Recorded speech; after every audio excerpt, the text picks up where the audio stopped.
یا خدا یا خدا یا خدا یا خدا مولا مولا مولا مولا مولا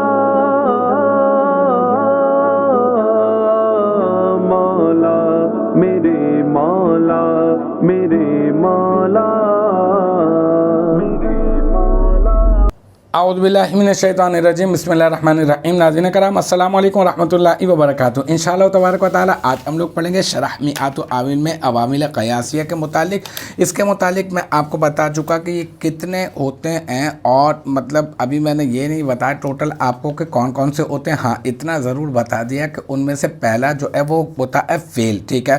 اور یہ بھی میں آپ کو بتا چکا فعل جو ہے وہ مطلقاً جو ہے وہ عمل کرتا ہے، چاہے لازم ہو، چاہے متعدی ہو، چاہے ماضی ہو، چاہے مضارع ہو، چاہے منفی ہو، چاہے مثبت ہو، لیکن یہ کہ وہ مطلقاً جو ہے وہ عمل کرتا ہے۔ پھر میں نے آپ کو اس سے پہلے والی ابھی جو بتانے لگا ہوں، اس سے پہلے والی جو عبارت تھی اس میں نے آپ کو یہ بھی بتا دیا کہ کل فعل یرفع الفاعل، عمل بتا دیا۔ مطلب یہ کہ ہر فعل کیا کرتا ہے، وہ اپنے فاعل کو رفع تو دیتا ہی دیتا ہے۔ اگر اس کا فاعل ہے تو وہ اپنے فاعل کو رفع دے گا ہی دے گا۔ اس کی مثالیں دو مثالیں ہیں، اس کو جو ہے وہ نحو کے ذریعے سے جو ہے وہ میں نے مطلب دوں گا آپ کو، اور جو ہے دونوں مثالوں کو معطوف علیہ ہم لوگ بنا دیں گے تاکہ ایک ہی جو ہے وہ پارٹ بنے اور ہم لوگ دونوں کو نبیڑ دیں، اور مطلب کوئی زیادہ خاص فرق بھی نہیں ہے دونوں میں، بس یہ کہ فعل کا جو ہے نا تھوڑا سا فرق ہے، باقی دونوں جملہ فعلیہ ہی بن رہے ہیں۔ اور بتانا یہاں پر یہ مقصود ہے، مطلب فوکس آپ اس پہ رکھیے گا کہ بتایا یہ جا رہا ہے یہاں پر ان مثالوں کو دے کر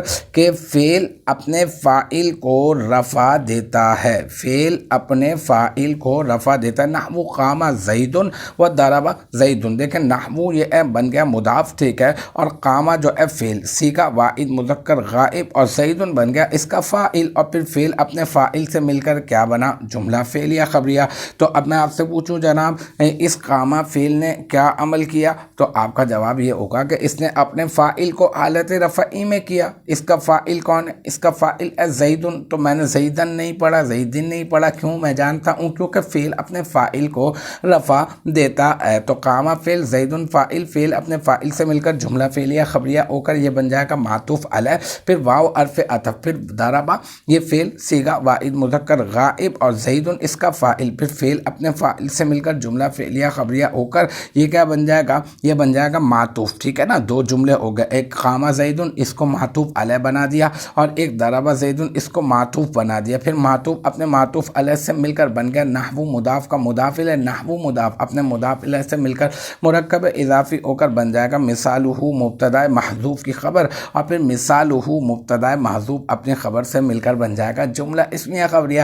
تو الحمدللہ یہ ہمارا جو ہے عوامل قیاسیہ کے متعلق چوتھا پانچواں جو پارٹ ہے وہ بھی اپنے اختتام کو پہنچا۔ مجھے امید ہے کہ یہاں تک کی جو بات ہے وہ آپ کی سمجھ میں آ گئی ہوگی۔ انشاءاللہ تبارک و تعالی نیکسٹ ٹائم اگلی ویڈیو اگلی کلاس کے ساتھ ملاقات ہوگی۔ جب تک آپ اپنا بہت خیال رکھیے گا۔ وآخر دعوانا ان الحمدللہ رب العالمین۔